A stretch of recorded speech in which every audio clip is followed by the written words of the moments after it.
नमस्कार, मैं हूं फरीद अली और आप देख रहे हैं हमारा खास शो दुनिया की खबर। सबसे पहले सुर्खियां। युद्ध विराम पर चर्चा के बीच जेलेंस्की बोले, पुतिन फिजूल की मांगे करना बंद करें, जंग के नुकसान की भरपाई करे रूस। क्रीमिया को बताया यूक्रेन का अटूट हिस्सा। उत्तर कोरिया ने किया नई विमान भेदी मिसाइलों का परीक्षण।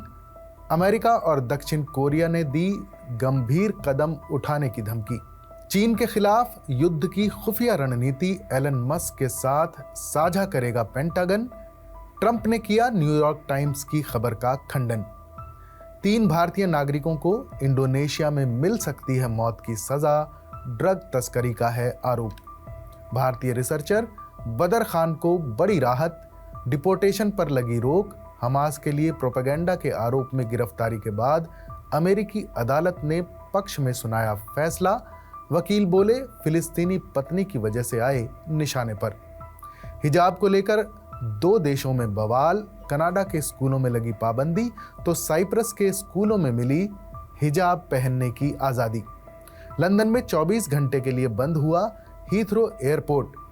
पावर सब स्टेशन में आग लगने से बिजली आपूर्ति में आई दिक्कत। ट्रंप ने दिया शिक्षा विभाग को बंद करने का ऑर्डर। व्हाइट हाउस की रिपोर्ट, 8वीं क्लास के 70% स्टूडेंट ठीक से पढ़ नहीं पाते। ट्रंप के खिलाफ आदेश देने वाले जजों को मिल रही ऑनलाइन धमकी। दहशत में अमेरिकी जस्टिस। मस्क पर जज विरोधी नेताओं को फंडिंग करने का आरोप। और अब बात हिजाब पर हो रहे बवाल की। तुर्की साइप्रस प्रशासन ने सेकेंडरी स्कूलों में लड़कियों को सिर पर स्कार्फ पहनने की इजाजत दे दी है और इस फैसले के बाद बवाल शुरू हो गया है। तीखी बहस छिड़ गई है। शिक्षक संघों और विपक्षी नेताओं ने इसे धार्मिक रूढ़िवाद की तरफ एक बड़ा कदम बताते हुए इस फैसले की निंदा की है।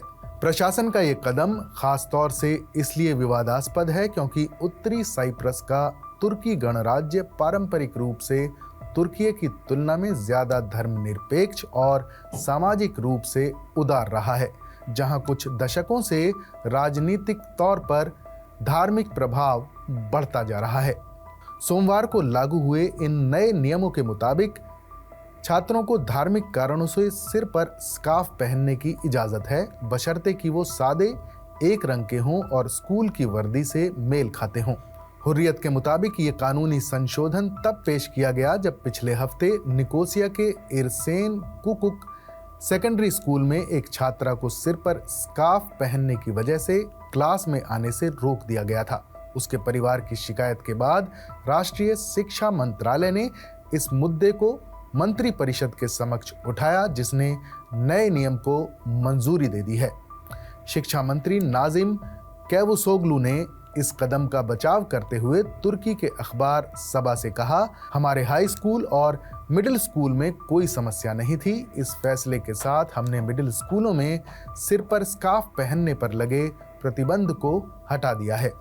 तुर्की के पूर्व साइप्रस नेता मुस्तफा अकीनसी ने इस नई नीति की आलोचना करते हुए कि शिक्षा में मुख्य बात बच्चों के दिमाग के अंदरूनी हिस्से से निपटना है। जब वो उस उम्र में पहुंच जाते हैं जिसमें वो अपनी मर्जी से काम कर सकते हैं, तो वो अपने दिमाग के बाहरी हिस्से के बारे में खुद ही फैसला करते हैं।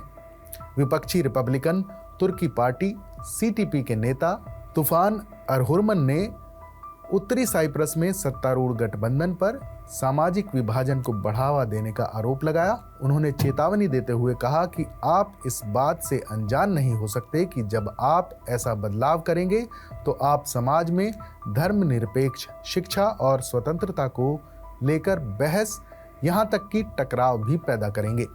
शिक्षक संघों ने विरोध प्रदर्शन किया। साइप्रस तुर्की माध्यमिक शिक्षक संघ की नेता सेल्मा इलेम ने इस कदम की निंदा करते हुए इसे सामाजिक इंजीनियरिंग की कोशिश बताया।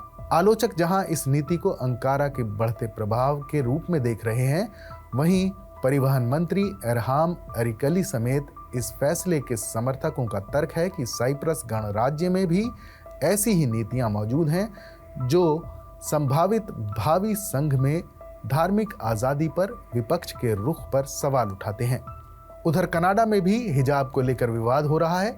कनाडा का सबसे बड़ा मुस्लिम संगठन क्यूबेक सरकार द्वारा पेश किए गए उस विधेयक पर नाराज है जो स्कूल के सहायक कर्मचारियों और छात्रों के लिए सिर पर स्कार्फ बांधने पर प्रतिबंध लगाएगा। गुरुवार को पेश किए गए विधेयक 94 में न सिर्फ शिक्षक शामिल होंगे, जैसा कि मौजूदा धर्मनिरपेक्षता कानून के तहत होता है, बल्कि सहायक कर्मचारी, स्वयंसेवक और छात्र भी शामिल होंगे। प्रस्तावित विधेयक में हिजाब के अलावा चेहरा ढकने पर भी पाबंदी है।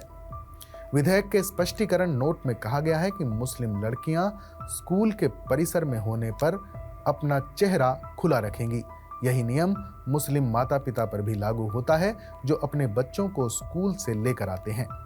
लेकिन कनाडाई मुसलमानों की राष्ट्रीय परिषद यानी NCCM शिक्षकों द्वारा धार्मिक प्रतीकों को पहनने पर रोक लगाने वाले मूल विधेयक को सुप्रीम कोर्ट में चुनौती दे रही है।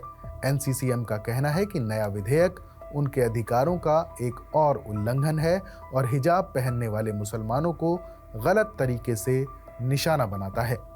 NCCM ने एक सोशल मीडिया पोस्ट में कहा है कि हमारे समुदाय के मौलिक अधिकारों पर यह नया हमला इस ऐतिहासिक रूप से अलोकप्रिय सरकार द्वारा कनाडाई मुस्लिम लोगों के अधिकारों पर हमला करके अपने मतदान संख्या को बढ़ाने के लिए की गई कई हालिया कार्रवाइयों में से एक है। ये हमारे जीवन में नागरिक आज़ादी की सबसे अहम लड़ाई है। हम अपने सहयोगियों CCLA के साथ कनाडा के सुप्रीम कोर्ट में बिल को चुनौती दे रहे हैं। राज्य को धर्म से अलग करने के मकसद से लगाए गए इस प्रतिबंध में ईसाई क्रॉस, यहूदी किप्पा और सिख पगड़ी को भी गैर कानूनी घोषित किया गया है। नया विधेयक 17 क्यूबेक स्कूलों में मौजूदा धर्मनिरपेक्ष विधेयक के कथित उल्लंघन से जुड़ी समस्याओं की रिपोर्ट के बाद आया है। और अब बात अमेरिकी सरकार में बढ़ते एलन मस्क के प्रभाव की। अमेरिका के राष्ट्रपति डोनाल्ड ट्रंप ने उन खबरों का खंडन किया है जिनमें दावा किया गया है कि अमेरिका का रक्षा विभाग पेंटागन चीन के खिलाफ युद्ध की खुफिया रणनीति अरबपति कारोबारी एलन मस्क के साथ साझा करेगा। ट्रंप ने इन खबरों को झूठ बताया है। दरअसल न्यूयॉर्क टाइम्स ने सूत्रों के हवाले से एक रिपोर्ट प्रकाशित की थी जिसमें दावा किया गया कि पेंटागन के अधिकारी चीन के खिलाफ युद्ध की खुफिया रणनीति को राष्ट्रपति ट्रंप के सामने पेश करने से पहले सरकारी दक्षता विभाग के प्रमुख और ट्रंप के करीबी एलन मस्क को इसकी जानकारी देंगे। इससे पहले न्यूयॉर्क टाइम्स की खबर में दावा किया गया कि प्रेसिडेंट डोनाल्ड ट्रंप के करीबी सहयोगी एलन मस्क की पहुंच अब अमेरिकी सरकार में और ज्यादा बढ़ने वाली है। गुरुवार को न्यूयॉर्क टाइम्स ने अमेरिकी अधिकारियों के हवाले से एक रिपोर्ट में खुलासा किया है कि अब एलन मस्क को पेंटागन द्वारा चीन के साथ छिड़े किसी भी युद्ध के लिए अमेरिकी सेना की योजना के बारे में जानकारी दी जाएगी।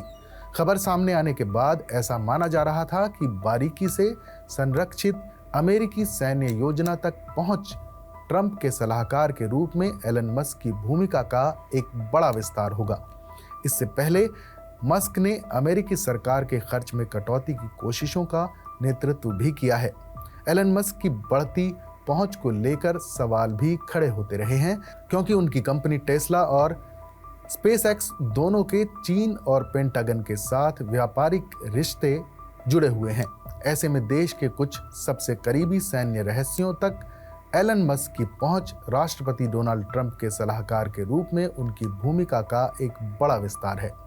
रिपोर्ट के मुताबिक 2 अमेरिकी अधिकारियों ने गुरुवार को कहा कि पेंटागन शुक्रवार को एलन मस्क को चीन के साथ छिड़ने वाले किसी भी युद्ध के लिए अमेरिकी सेना की योजना के बारे में जानकारी देने वाला है।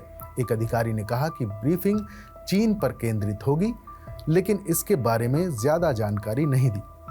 दूसरे अधिकारी ने पुष्टि की कि मस्क शुक्रवार को पेंटागन में होंगे, लेकिन उन्होंने कोई और विवरण नहीं दिया। व्हाइट हाउस ने पहले कहा था कि अगर उनके व्यापारिक सौदों और संघीय सरकार के खर्च में कटौती करने में उनकी भूमिका के बीच कोई हितों का टकराव होता है तो मस्क खुद को इससे अलग कर लेंगे। न्यूयॉर्क टाइम्स की रिपोर्ट के मुताबिक चीन युद्ध योजना के लिए ब्रीफिंग में लगभग 20 से 30 स्लाइड हैं जो बताती हैं कि संयुक्त राज्य अमेरिका इस तरह के संघर्ष से कैसे लड़ेगा।